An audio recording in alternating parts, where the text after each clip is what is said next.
Você nota que o controle remoto agora fica na mão dele só por hábito, porque quem aperta os botões para achar o jornal na TV é você. É aquela freada que ele dá na rodovia, um tantinho mais tardia do que deveria, que te faz apertar o painel imaginário com o pé direito. Você repara na caligrafia do seu pai pela primeira vez em anos e percebe que ela diminuiu. Não é só que ele tá escrevendo mais devagar numa receita de bolo ou num papel de pão, é que as letras parecem estar se encolhendo dentro do espaço, como se coubessem com medo de ocupar lugar. A gente passa a infância inteira olhando para os nossos pais como se eles fossem a própria arquitetura do mundo, a parede que não racha, o teto que não cai, a lei que rege a gravidade da casa. E aí, numa terça-feira qualquer, o seu pai te liga para perguntar como é que faz para atualizar o aplicativo do banco no celular. Ele não pergunta bravo, como quem desafia a tecnologia. Ele pergunta meio sem graça, com aquela voz mansa de quem pede favor para um estranho no ônibus. E é nesse exato segundo, enquanto você suspira impaciente e diz pela terceira vez que é só clicar no botão azul, que a engrenagem do universo dá um solavanco seco. O mundo não acaba com o estrondo, ele acaba com seu pai te pedindo ajuda para ler a letra miúda da tela. Aristóteles falava sobre a pilha, sobre a amizade e o cuidado mútuo, mas ele nunca precisou explicar para um filho que o homem que te ensinou a andar de bicicleta agora segura no seu cotovelo para descer o degrau da calçada. A gente não vira adulto quando paga o primeiro aluguel ou quando compra a própria geladeira. Isso aí é só burocracia da sobrevivência. A gente vira adulto no dia em que percebe que os nossos criadores começaram a se desmanchar. É uma revelação que chega sem alarde, escondida nos detalhes mais idiotas do dia a dia. Você abre a geladeira da casa deles e nota que o pote de margarina está guardado no armário de mantimentos, ou encontra 3 caixas idênticas de dipirona vencidas na gaveta da cozinha porque ninguém lembrou de olhar a validade. Você começa a reparar que a sua mãe repete a mesma história 3 vezes no mesmo almoço dominical, não porque ela está gaga, mas porque o presente dela está ficando curto, escapando por entre os dedos igual a areia seca. E você, que até ontem era o adolescente revoltado trancado no quarto ouvindo música alta para não aturar pitaco, se vê de repente no comando da situação. É uma inversão de papéis meio grotesca, que ninguém te entrega manual para resolver. Você vira o pai dos seus próprios pais. Sabe aquela cena clássica em que a pessoa mais velha suspira e diz que o tempo voa? A gente acha que é só clichê de cartão postal, até que o tempo para de voar e começa a esmagar a gente. Você olha para as mãos do seu pai e repara nas manchas de idade, na pele fina que parece papel de seda, e lembra de como aquelas mesmas mãos pareciam enormes quando te carregavam no colo na praia. Agora, a mão é frágil, trêmula, e você tem que segurar firme para atravessar a rua, fingindo naturalidade para não deixar transparecer o pânico que está crescendo no seu peito. Porque é isso que ninguém te conta, cuidar de quem cuidou da gente dá um medo desgraçado. Não é só cansaço, não é só a chatice de ter que repetir as coisas ou de administrar consulta médica e remédio de pressão. É o terror profundo de olhar para o futuro e ver o que te espera na curva seguinte. Se eles estão encolhendo, se eles estão tropeçando nas próprias pernas, significa que o próximo da fila é você. A morte deixa de ser aquela abstração distante que a gente estuda na escola ou vê no jornal. Ela vira um vizinho barulhento que acabou de se mudar para o apartamento de cima. Tem uma hora em que a casa dos seus pais deixa de ser o refúgio para onde você corre quando o mundo lá fora está muito pesado. Ela vira um inventário de perdas graduais. Você vai lá no domingo, almoça, conversa sobre o tempo, mas a sua cabeça fica escutando os barulhos. Será que ele levantou tonto hoje de manhã? Será que ela esqueceu o gás ligado de novo? A gente passa a infância querendo fugir de casa para ter liberdade, e passa a vida adulta inteira vigiando a casa dos outros para garantir que ninguém vai sumir enquanto a gente estiver distraído. Heidegger falava que a gente é um ser para a morte, que a nossa existência é balançada por essa linha de chegada inevitável. Mas o filósofo alemão era meio abstrato demais.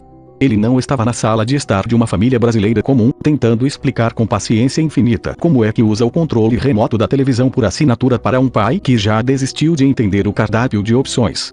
A nossa finitude não se anuncia em grandes epifanias trágicas. Ela se anuncia na farmácia da esquina, quando você compra o remédio de pressão genérico e percebe que a receita foi assinada por um médico que parece ter 17 anos de idade. Os médicos estão ficando cada vez mais jovens, os policiais estão ficando com cara de menino, e os seus pais estão virando crianças frágeis que precisam de permissão para atravessar a rua. É uma montanha russa de culpa e impaciência. Tem dias que você vai visitar os velhos e a única coisa que consegue sentir é uma irritação burra. Você se pega bufando porque eles demoram para escolher o que vão comer, porque reclamam do barulho da rua, porque não entendem a sua pressa de ir embora.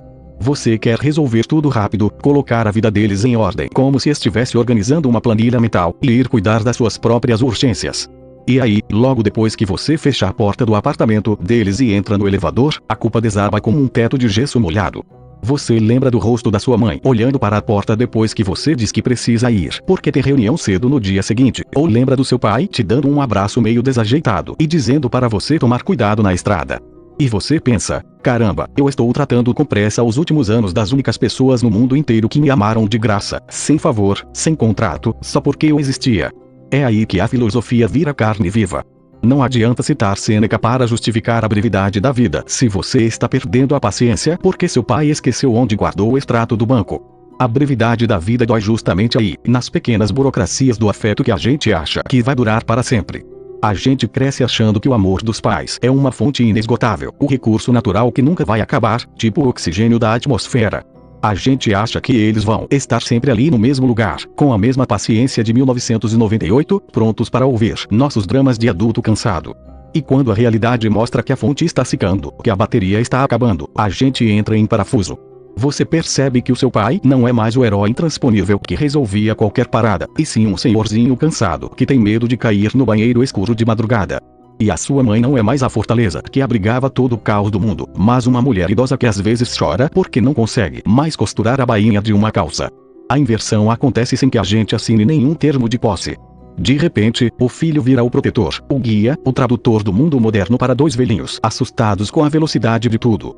Tem uma hora em que a casa dos seus pais parece que diminuiu de tamanho.